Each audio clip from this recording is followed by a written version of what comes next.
adalah stopwatch, air dingin, gelas kimia, air panas, gula pasir, dan batang pengaduk serta sendok. Pertama, Kadiana akan memasukkan gula ke dalam 2 gelas kimia. Setiap gelas kimia diisi 1 sendok gula.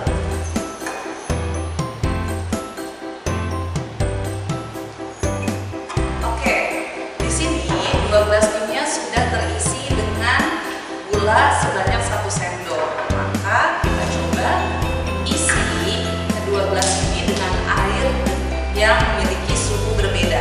Yang kanan ini memiliki suhu yang tinggi, yang kiri memiliki suhu yang rendah. Coba perhatikan ya adik-adik, bagaimana kelarutan gula pada air dengan suhu tinggi dan air dengan suhu rendah. 1, 2.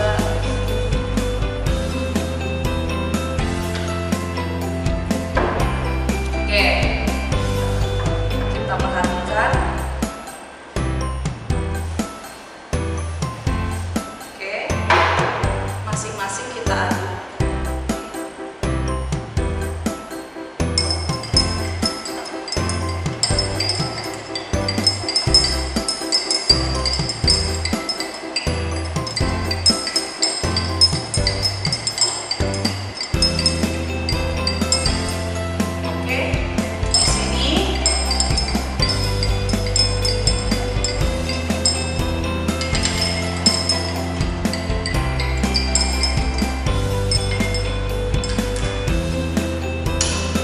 Di sini jelas terlihat ya adik-adik bahwa gula yang dilarutkan dengan air panas lebih cepat larut dibandingkan gula yang dilarutkan pada air dingin. Jadi kesimpulannya untuk percobaan pertama ini, suhu mempengaruhi laju reaksi. Semakin tinggi suhunya, semakin cepat laju reaksi berlangsung. Semakin rendah suhunya, maka semakin lambat dia bereaksi. Terima kasih.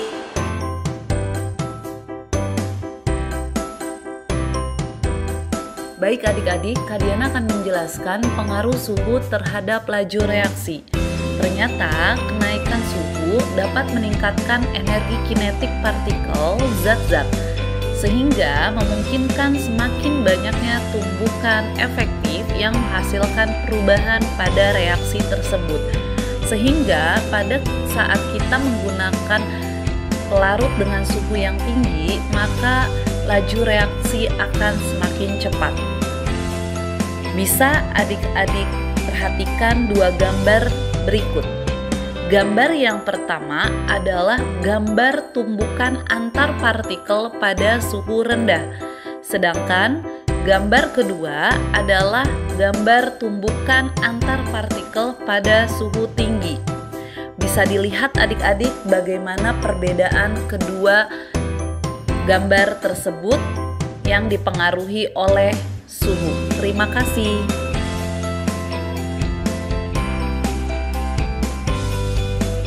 Oke, sekarang kita lakukan percobaan yang kedua, yaitu pengaruh luas permukaan terhadap laju reaksi. Pada percobaan kedua, alat dan bahan yang digunakan adalah mortar alu, vitamin tablet, vitamin berbentuk serbuk, gelas kimia, batang pengaduk, sendok, dan air bersuhu sedang.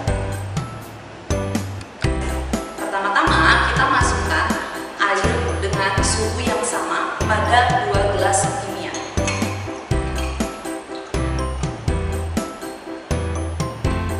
Di sini kita menggunakan volume air sebanyak 60 pada gelas 1 dan 60 ml juga pada gelas kedua.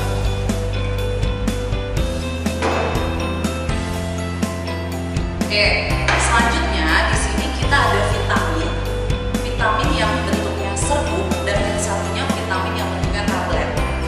Kita akan coba masukkan kedua vitamin ini ke dalam gelas kimia yang berbeda, maka kita akan lihat apa yang terjadi. Gelas pertama akan kita masukkan dengan vitamin yang berbentuk tablet. Gelas kedua akan kita masukkan vitamin yang berbentuk serbuk.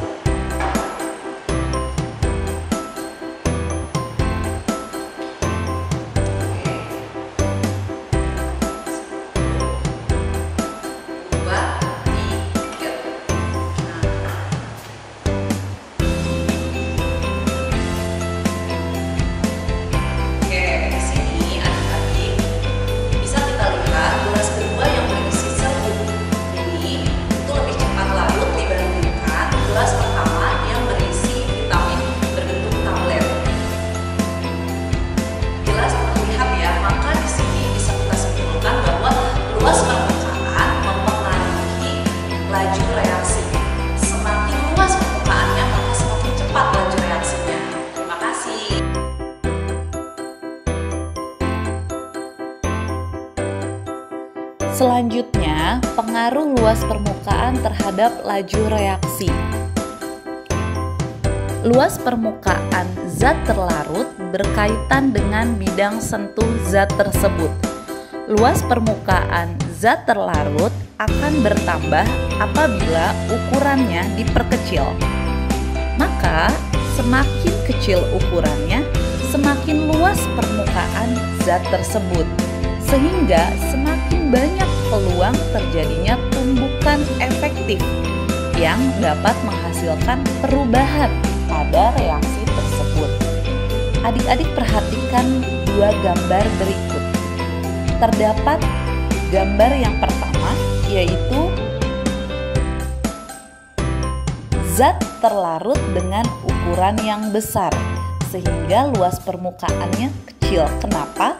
Karena tidak semua bagian atau tidak semua molekul zat terlarut dapat bertumbukan dengan molekul-molekul pelarut, sehingga tumbukan yang dihasilkan juga sedikit.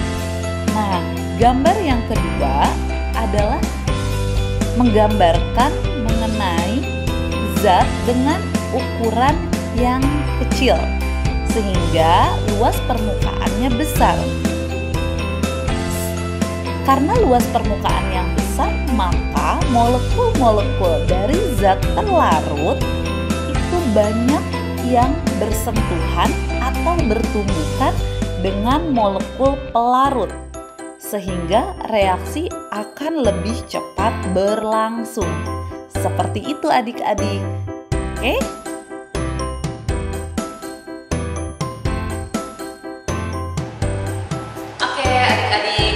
Kita akan mulai percobaan yang ketiga. Percobaan ketiga ini mengenai pengaruh konsentrasi terhadap laju reaksi. Nah, di sini Kak Diana dibantu oleh Kak Mei. Jadi Kak Mei akan membantu percobaan kita yang ketiga. Untuk percobaan ketiga, alat dan bahan yang kita gunakan adalah cuka makan, balon, sendok, baking soda, dan botol kaca. Kami yang pertama kita lakukan adalah kita masukkan dulu baking sodanya ke setiap balon dengan perbandingan 2:1.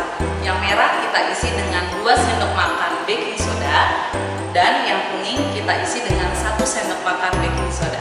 Oke, yang mana dulu nih kami? Oke.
3. Lihat adik-adik, jelas perbedaannya ya. Botol yang pertama lebih cepat mengembang, botol yang kedua lebih lama ya. Kenapa? Kita akan jelaskan nanti. Yang jelas ini adalah perbedaan konsentrasi. Jadi konsentrasi mempengaruhi laju reaksi. Ya kami ya, terima kasih kami sudah membantu.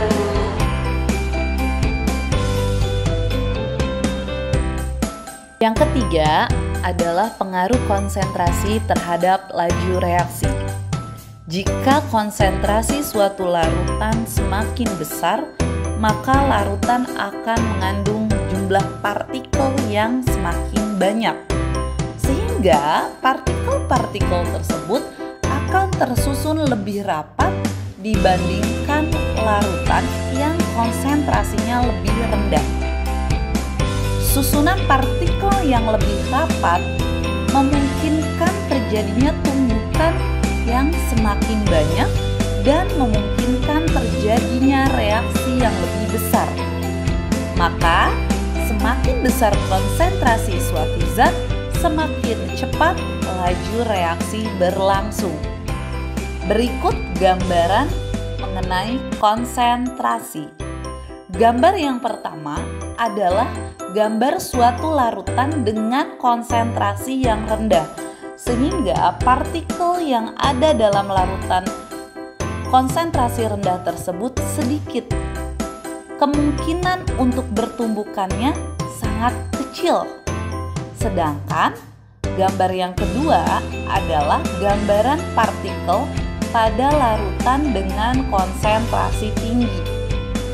Bisa kita lihat pada konsentrasi tinggi ini banyak sekali partikel yang ada di dalamnya dan tersusun sangat rapat, sehingga kemungkinan besar terjadi tumbukan antar partikel yang dapat menyebabkan reaksi berlangsung lebih cepat. Seperti itu adik-adik.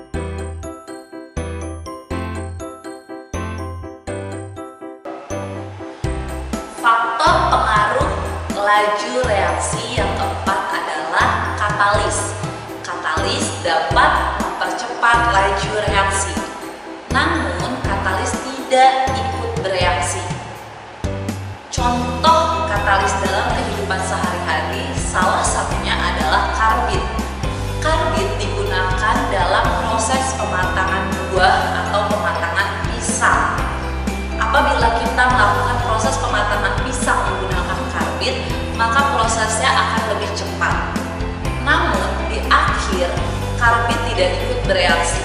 Karbit akan berubah menjadi gas yang bisa kita rasakan dengan cara mencium bau karbit tersebut pada sekitaran pisang. Nah, seperti itu adik-adik, terdapat 4 faktor yang mempengaruhi laju reaksi. Selanjutnya, Kadiana akan memberikan penjelasan secara detail.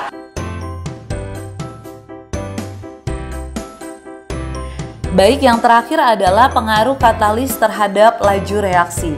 Sebelumnya sudah kita bahas bahwa katalis adalah suatu senyawa kimia yang menyebabkan reaksi menjadi lebih cepat untuk mencapai kesetimbangan tanpa mengalami perubahan kimiawi di akhir reaksi. Katalis bekerja dengan cara menurunkan energi aktivasi suatu reaksi. Dalam penurunan energi aktivasi ini, maka energi minimum yang dibutuhkan untuk terjadinya tumbukan berkurang, sehingga reaksi berjalan lebih cepat. Dan juga katalis bekerja dengan cara turut terlibat dalam setiap tahapnya, namun pada tahap terakhir katalis terbentuk kembali, sehingga tidak ikut bereaksi di dalamnya. Demikian penjelasan mengenai